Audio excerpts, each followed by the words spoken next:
ప్రేక్షకులందరికీ నమస్కారం. ప్రస్తుతం మనతో పాటు దైవాజ్ఞ బ్రహ్మశ్రీ వీరాపురం సుబ్రహ్మణ్య స్వామి గారు మనతో ఉన్నారు. గురువుగారితో మాట్లాడదాం. నమస్కారం గురుగారు. శుభాశీస్సులండి. గురుగారు, ఇంట్లో దుష్టశక్తి ఉంటే గనక ఏ విధంగా కూడా కలిసి రాదు. ఫస్ట్ ఆఫ్ ఆల్ మనశ్శాంతి ఉండదు. సో, చిక్కులు, చికాకులు అన్ని రకాలుగా ఉంటదంటారు. ఇంట్లో దుష్టశక్తి ఉందని చెప్పి ఎలాంటి సంకేతాల ద్వారా మనం తెలుసుకోవచ్చు గురుగారు? మరి వాటిని తరిమి కొట్టడానికి ఏంటంటారు పరిష్కార మార్గం మీ మాటల్లో? చాలా మంచి విషయం. ఎందుకంటే ఇది వాస్తవాలే. అందరికీ కాదులెండి.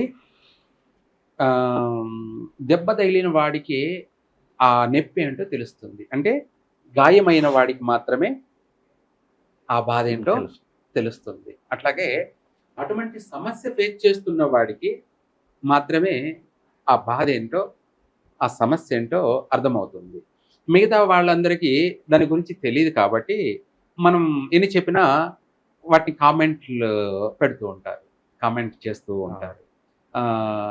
అయితే కామెంట్ చేసే వాళ్ళ గురించి మనం ఎందుకంటే మాట్లాడాల్సిన అవసరం లేదు.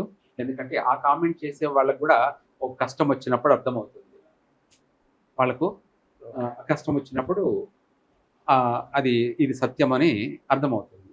సత్యం అని తెలిసేటప్పటికి వాళ్ళ జీవితం వయసు కాస్త అయిపోతుంది. జీవితం కాస్త అయిపోతుంది. అనుభవం కాస్త అయిపోతుంది. అనుభవం వచ్చేటప్పటికి జీవితం ఉండదు. ఒక వ్యక్తికి అనుభవం అనేది వచ్చేటప్పటికి వయసు ఉండదు అనుభవించడానికి. ఇది విచిత్రమైనటువంటి జీవితం. కాబట్టి మీరు అన్నట్టుగా ఒక ఇల్లే అనుకోవచ్చు, లేదంటే ఒక చెట్టు కింద అనుకోవచ్చు, ఒక దేవాలయం అనుకోవచ్చు, లేదా ఎక్కడైనా సరే ఆత్మలు ఉన్నాయా లేవా అంటే నువ్వు నేను ఉన్నాము, మనం అందరం ఉన్నాము అంటే మనం మనుషులం మాత్రమే ఉన్నామా? సర్వ సకల జీవరాశులన్నీ ఉన్నాయి. అంటే కుక్కలు ఉన్నాయి, పిల్లులు ఉన్నాయి, అలాగే ఎలుకలు ఉన్నాయి, పందికొక్కులు ఉన్నాయి. ఇట్లా రకరకాలైనటువంటి ప్రతి జీవరాశులు ఉన్నాయి. అవి అన్నిటికీ కళ్ళు ఉన్నాయి, చూస్తుంది. అయితే మనం చనిపోయిన తర్వాత మనలో ఉన్నటువంటి ఆత్మ ప్రాణం అనేది ఎక్కడికి వెళ్తుంది, ఎలా వెళ్తుంది? ఇప్పుడు మనకంటూ ఒక ఇల్లుని ఏర్పాటు చేసుకున్నాం, ఒక స్టే చేస్తున్నాం. అంటే ఇది నా స్థిర నివాసం అన్నట్టుగా మనం ఉన్నాం. మనకెందుకంటే 10 మందికి కనిపిస్తుంది మన రూపం. మనలో ఉన్న ప్రాణం అనేది గాలిలో కనిపించని సూక్ష్మమైనటువంటి గాలి కాబట్టి అది ఎవరికీ కనపడదు.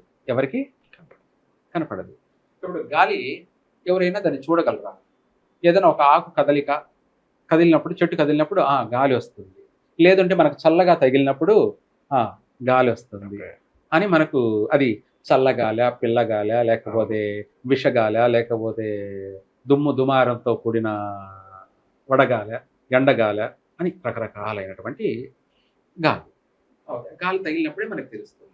అట్లాగే ఆత్మ అనేది ఇందులో గాలిలోని ఇన్ని రకాలైనటువంటి వడగాలి, విషగాలి, చల్లగాలి, పిల్లగాలి, ప్రశాంతమైన గాలి, ఇసుక, దుమ్ము, ధూళితో గాలి కూడుకున్నటువంటి గాలి అంటే పొల్యూషన్, అధిక వేడితో వచ్చినటువంటి గాలిని వడగాలి, ఇలా అనేక రకాలైనటువంటి ఉంటాం కదా. ఆ విధంగానే ఆత్మ అనేది ఆ గాలిలో ఉంది. దాన్నే మామూలుగా పల్లెల్లో, విలేజ్ల్లో గాలి అంటారు. దీన్ని గాలి పట్టింది అని అంటారు. ఒక మనిషికి ఏదన్నా తను చెడుగా బిహేవియర్ చేస్తున్నాడంటే అప్పుడు ఏమంటారంటే గాలి సోకింది, గాలి సోకిందంటే వాళ్ళలో ప్రవేశించింది, గాలి పట్టింది. లేదంటే ఇంకా మొరటిగా అంటే దెయ్యం పట్టింది. ఏమంటారు? దెయ్యం పట్టింది. ఆత్మ సోకింది, ఆత్మ, భూతము అనేక రకాలుగా పిలుస్తుంటారు. అది ఆడగాల, మగగాల అనేది ఆడదయ్యమా, మగదయ్యమా అనే ఇవన్నీ పక్కన పెట్టేస్తే ఆ నెగటివ్ ఆత్మ అనేది ఎక్కడైతే ఉంటుందో అక్కడ మనకు ఆ ప్రాంతంలోకి వెళ్ళామనుకోండి, మనకు పిచ్చి పిచ్చి ఆలోచనలు వస్తూ ఉంటాయి. ఆ చోట ఉన్న చోట పిచ్చి పిచ్చి ఆలోచనలు వస్తూ ఉంటాయి. ఆ పిచ్చి పిచ్చి ఆలోచనలు ఏంటంటే కామం అనొచ్చు. కామం అంటే మనిషికి మదం, కామం అంటారు. కామం అనొచ్చు. లేదా ఇంకా దానికంటే మించి అంటే దుష్ట ఆలోచనలు అంటే ఏదో ఒకటి చేయాలనిపించడం, ఎవరినో ఒకరిని కొట్టాలి, లేదా చంపాలి, నరకాలి అనే ఆ నెగిటివ్ వల్ల ఇలాంటి ఆలోచనలు వస్తాయి. ఆలోచనలు వస్తుంటాయి.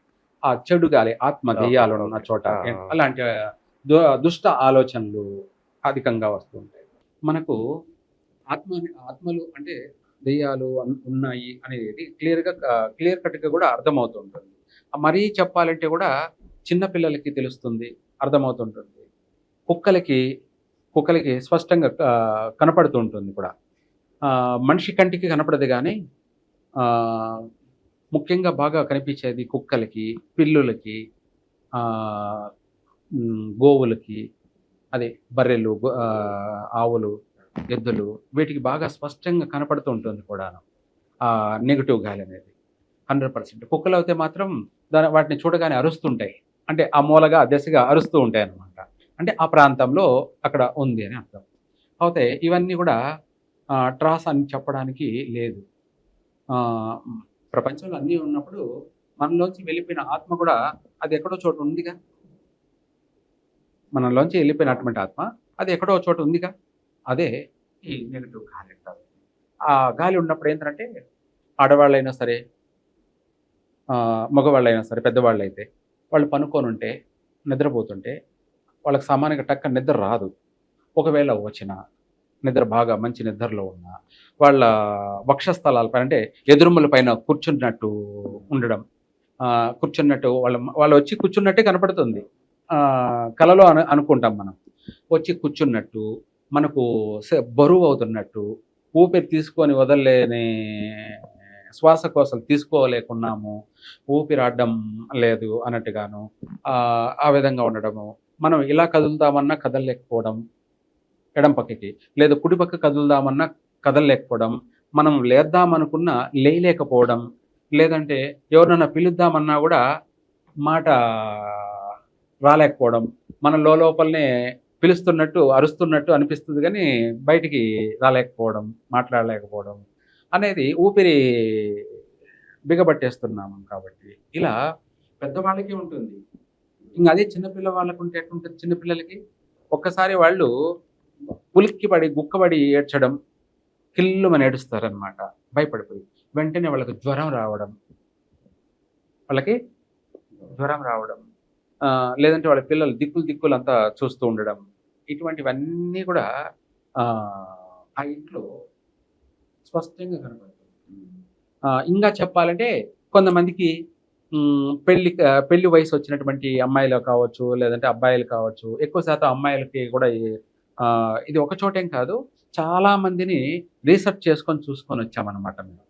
ఆహ్, ఆ ఆడపిల్లలు తలంతా ఎర్రబోసుకోవడం, ఎర్రి అరుపులు, ఎర్రి కేకలు వేయడం, అరవడాలు, పిచ్చి పిచ్చిగా ప్రవర్తించడాలు, మనుషులు గుడ్లగూబలాల అంటే గుడ్లు మిటకరించి చూడడము, అందరిని రొప్పడము, అంటే గాండ్రించడం, భయపెట్టించడం కానీ, లేదా వాళ్ళు ఎక్కువ శాతం చీకట్లో మూల కూర్చోవడం కానీ, ఒకటేమైన మూలగడాలు, లేదంటే కేకలు, అరుపులు వేయడాలు, చాలా రకరకాలుగా వాళ్ళు ప్రవర్తిస్తారు.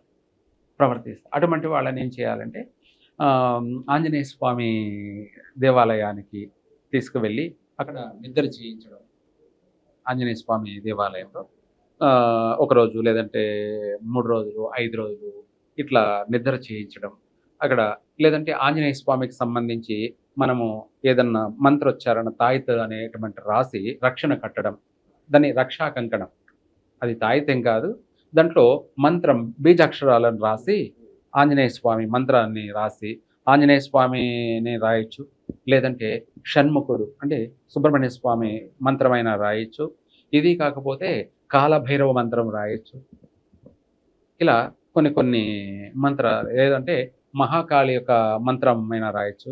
అలా రాసి వాళ్ళకు రక్షణ కడితే అప్పుడు అది పోయే అవకాశం ఉంటుంది.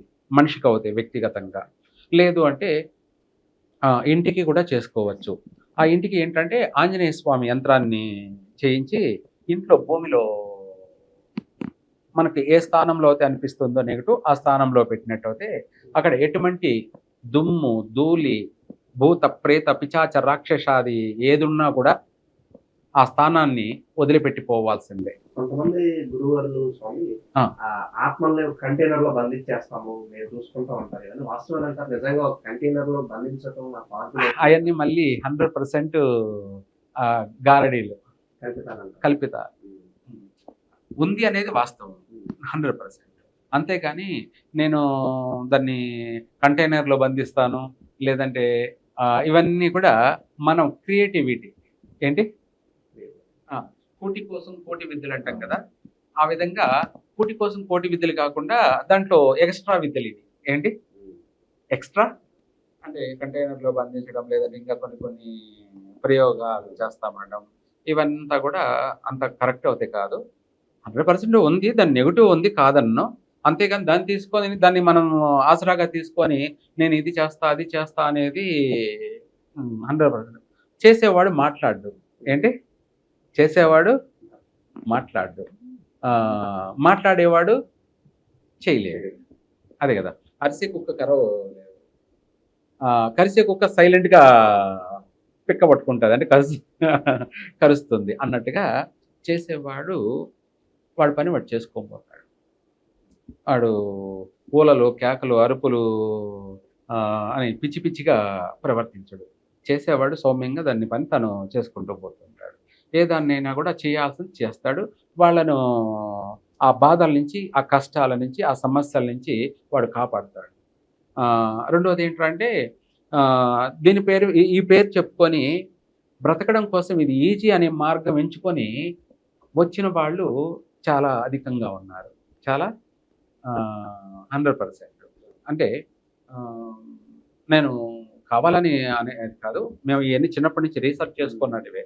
ఇవన్నీ మేము అన్ని పనులు చేసుకుంటూ వస్తూనే ఉన్నాం, అన్నిటిని రీసెర్చ్ చేసుకుంటూనే వస్తూ ఉన్నాం. చిన్నప్పటి నుంచి మేము మా నానంటమ్మడితో వాస్తుకి వెళ్తూ చిన్నప్పుడే నా సొంతంగా నేను చిన్నప్పుడే బాల్యంలో 400 ఇళ్ళకి ప్లాన్లు చేసినప్పుడు మా నాన్న వాస్తు ప్లాన్ చేపట్టినప్పుడు ఆ గాళ్ళు మన గుంతలు అవన్నీ మన గుణాదులు తీస్తుంటే వాటిల్లో ముంతలు ధనము బయటకు వచ్చినట్టు కూడా ఉన్నాయి. అట్లనేసి అంతా ఉంది అంటే పొరపాటు. అది దానికి లెక్కలు ఉంటాయి.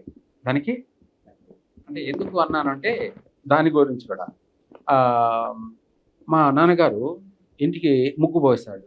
ఇది ఎప్పుడు మాట నేను చెప్పేది 80లో మాట. ఎప్పుడు 1980లో మాట. నేను అప్పటికి 10 సంవత్సరాల పిల్లోడు.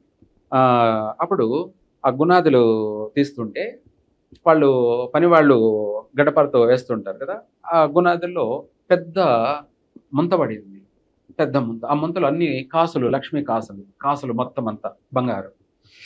పనిచేసే వాళ్ళు ఎవరు దొరికిన కాడ పిరికిళ్ళు వాళ్ళు ఎత్తుకొని పారిపోయారు. మిగతాది ఇంటికల్లోళ్ళు తీసుకున్నారు. తీసుకున్నాక బాగుపడాలిగా వాళ్ళు. మొత్తం వాళ్ళ సంసారం అంతా చాలా చెడిపోయింది. అంటే చాలా కష్టాలు పడింది, చాలా నష్టాలు పడింది, అది చెప్పలేనంతగా. మరి ఎందుకంటావు? ధనం దొరికినప్పుడు ధనాన్ని తీసుకున్నప్పుడు వాడు బాగుపడాలి కదా. మరి కుటుంబం అంతా అష్ట కష్టాల పాలైంది. ఆ లాస్ట్కి ఆ ఇల్లుని వాళ్ళు అత్యంత దారుణంగా అమ్ముకోవాల్సిన పరిస్థితి వచ్చింది. ఎందుకంటావు అంటే చెప్తున్నాను ఎగ్జాంపుల్. నేను ఎందుకంటావు అని నేను అడగకూడదు, అంటే నీకు వ్యత్యాసం తెలియడం కోసం. మరి ధనాన్ని తీసుకున్నప్పుడు వాళ్ళు బాగుపడాలి కదా, చెడిపోయారే. ఎందుకు చెడిపోయారంటావు? మిగతా అదొకటే కాదు, అక్కడ పని చేసి తీసుకుపోయిన వాళ్ళు ఎవరైతే ఉన్నారో వాళ్ళు కూడా పాడైపోయారే. మరి ఎందుకని? అదే అంతు చిక్కని అర్థం. అది ఊహించినటువంటి ఇట్లాంటి చాలా ఉంటాయి. అందుకనేసి లేదనేది ఏదీ లేదు. అలా అనేసి లేనిపోని వాటిని కల్పించి అభూత కల్పనలు చేసి గారడీలు మాయలు అన్నట్టుగా చేయడం అనేది కరెక్ట్ కాదు. వీటన్నిటికీ అన్నిటికీ మార్గం ఏంటంటే ధర్మమైన మార్గం, దైవమే శాశ్వతం. ఏదైనా సరే దైవాధీనంతోనే మనం ఏది చేసినా సక్సెస్ అవుతుంది. అలా కాకుండా మనం ఎట్లాంటి చేస్తాము అంటే దానికి మూల్యం కూడా చెల్లించాల్సిందే. ధనం దొరికినప్పుడు ధనం తీసుకున్నవాడు ఇంకా చెలరేగిపోవాలి. అంటే వాడి ప్రవర్తన, వాడి నడవడిక, వాడి హోందాతనం, వాడి యొక్క జీవన శైలి మొత్తం అన్నీ కూడా చేంజ్ అయిపోవాలి. కానీ ఉన్నది మొత్తం ఉన్నదాన్ని పోగొట్టుకొని జీవితాన్ని వ్యర్థం చేసుకుంటారు. మరి ఆ ధనం దొరికినప్పుడు పాజిటివే కదా! పాజిటివ్ మరి వీళ్ళు ఎందుకు పతనమైపోయారు? అవన్నీ అంతు చిక్కినటువంటి జీవిత సత్యాలు. వాటిని అనుభవించే వాడికి మాత్రమే అర్థమవుతుంది కానీ మిగతా వాళ్ళకి దీని గురించి అర్థం కాదు. అర్థం చేసుకున్నవాడు జ్ఞాని. అర్థం చేసుకున్నవాడు జ్ఞాని. సరేనా? ఇంట్లో దుష్ట శక్తులు ఉన్నాయని ఎలా తెలుసుకోవాలి? వాటిని తరిమి కొట్టడానికి సింపుల్ రెమెడీ మా కోసం తెలియజేశారు. సర్వే జన సుఖినో భవంతు.